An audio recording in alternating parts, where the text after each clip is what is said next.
প্রাচীন রেল স্টেশনগুলির মধ্যে অন্যতম বর্ধমান রেল স্টেশন। ব্রিটিশ আমলে তৈরি এই স্টেশন কয়েক হাজার মানুষের যাতায়াত ও রুজি রুটির পথ। এর প্রত্যেকটি ইঁটে লুকিয়ে রয়েছে শতবর্ষের গল্প, অবিস্মরণীয় স্মৃতি আর কত শত যাত্রার পদধ্বনি। পশ্চিমবঙ্গের পঞ্চম সর্বাধিক জনবহুল বর্ধমান শহরের প্রাণের স্পন্দন। শহরের লক্ষ লক্ষ মানুষের জীবনযাত্রার সঙ্গে ওতপ্রোতভাবে জড়িত রয়েছে এই স্টেশন। বর্ধমান রেল স্টেশনটি একটি ঐতিহাসিক রেল স্টেশন।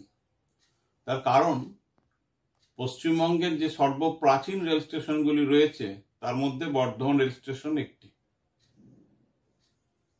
আমরা দেখতে পাই পশ্চিমবঙ্গে প্রথম রেল লাইন চালু হয় 1854 খ্রিস্টাব্দের সেপ্টেম্বর মাসে।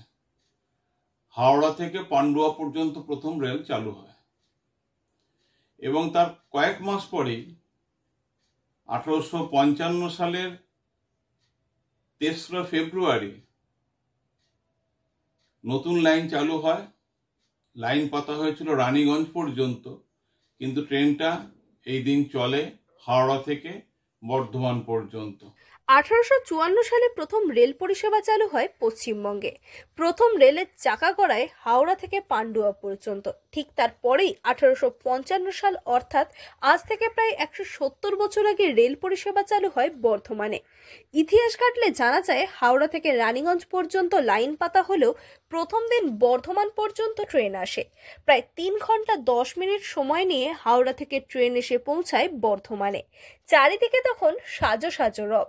এই ঐতিহাসিক দিনে বর্ধমানের রাজা স্বয়ং প্রথম ট্রেনে আগত যাত্রীদের স্বাগত জানানো ও তাদের খাওয়া দাওয়ার ব্যবস্থা করেন। সেই আদি পথটি বর্তমানে মেল লাইন নামে পরিচিত। এর প্রায় 50 বছর পর চালু হয় কট লাইন। 170 বছর আগে চালু হওয়া সেই রেলপথ, যা মূলত রানীগঞ্জ থেকে কয়লা নিয়ে যাওয়ার জন্য ইংরেজরা তৈরি করেছিলেন, আজও কয়েক হাজার মানুষের যাতায়াত ও রুজি রোজগারের পথ। সময় থেমে থাকেনি। যুগের সঙ্গে তাল মিলিয়ে ভারতীয় রেলের পক্ষ থেকে বর্ধমান স্টেশনকে ক্রমাগত উন্নত করা হয়েছে। বর্তমানে 8টি প্ল্যাটফর্ম বিশিষ্ট এই স্টেশন। সারাদিনে প্রায় 300টিরও বেশি এক্সপ্রেস, মেল, এসএফ ট্রেন এখানে থামে। ইতিহাসবিদ সর্বজিৎ জোস জানান, বর্ধমান রেল স্টেশনটি একটি ঐতিহাসিক রেল স্টেশন। 1855 সালের 3রা ফেব্রুয়ারি প্রথম রেল চালু হয় হাওড়া থেকে বর্ধমান। যদিও সেদিন রানীগঞ্জ পর্যন্ত যাওয়ার কথা ছিল, কিন্তু বর্ধমান পর্যন্ত আসে ট্রেনটি। হাওড়া থেকে সেদিন পতাকা দেখিয়ে গভর্নর জেনারেল লর্ড ক্যানিং এই ট্রেনের সূচনা করেছিলেন। 5ই ফেব্রুয়ারি রানীগঞ্জ থেকে বর্ধমান হয়ে হাওড়া রেল পরিষেবা চালু হয়। তিনি আরও জানান, বর্তমানে বর্ধমান স্টেশনের নবরূপায়ণ হচ্ছে, কিন্তু পুরনো ঐতিহ্য টিকিয়ে রেখে যেন নবরূপায়ণ হয় সেই দিকটিও লক্ষ্য রাখতে হবে। হাওড়ায় তৎকালীন বাংলার গভর্নর জেনারেল লর্ড ক্যানিং তিনি পতাকা তুলে এই রেলটি চালু করেন এবং সে রেলটি সকাল 9টা 30 মিনিটে হাওড়া থেকে ছাড়ে এবং বর্ধমানে এসে পৌঁছায় 12টা 40 মিনিটে, অর্থাৎ 3 ঘন্টা 10 মিনিট সময় নিয়ে ট্রেনটি বর্ধমানে আসে। এবং বর্ধমান স্টেশনে ট্রেন ঢোকার পর বর্ধমান রাজবাড়ি থেকে তৎকালীন মহারাজ মহাতাব চাঁদ খাওয়া দাওয়ার ব্যবস্থা করেছিলেন এবং বর্ধমান স্টেশনে আগত মানুষদের খাওয়া দাওয়ার ব্যবস্থা হয় এবং তারপর আবার ট্রেনটি বিকেলের দিকে বর্ধমান থেকে হাওড়ায় ফিরে যায় পান্ডুয়া হয়ে। এখানে মনে রাখতে হবে যে আমাদের যে মেন লাইন বলি যেটাকে এখন আমরা, এটাই হচ্ছে আমাদের আদি রেল লাইন। পরবর্তীকালে রাস্তাটাকে আরো সংক্ষিপ্ত করার জন্য কড লাইন চালু হয় প্রায় 50 বছর পরে। তাই মেন লাইনে অর্থাৎ ব্যান্ডেল পান্ডুয়া হয়েই সেই ট্রেন ফিরে গিয়েছিল।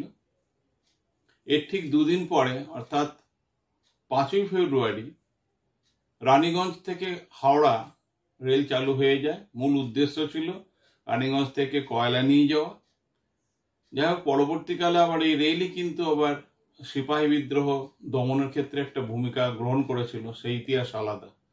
বর্ধমান স্টেশন বঙ্গের সর্বপ্রাচীন রেল স্টেশনগুলির মধ্যে একটি।